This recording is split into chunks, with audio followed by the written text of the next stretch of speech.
خداوند امروز نصیب کرده بوده. من بچه‌مون گفتم که انسان خیلی میریم.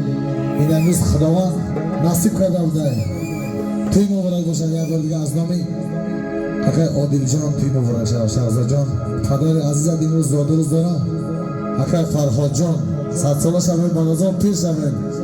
یک جفت سرود برای پدر مادری عروس داماد.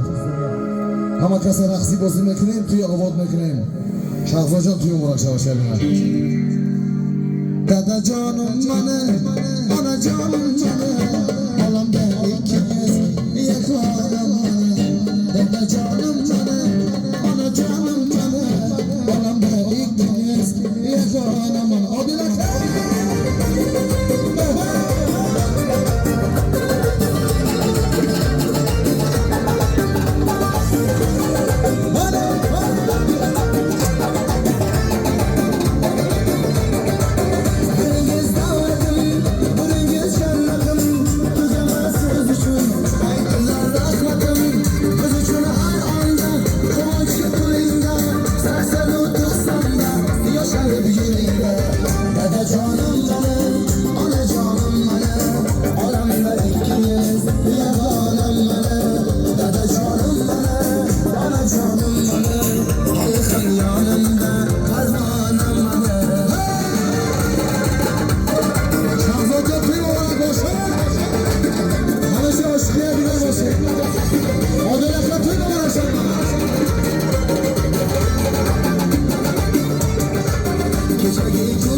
Dada canım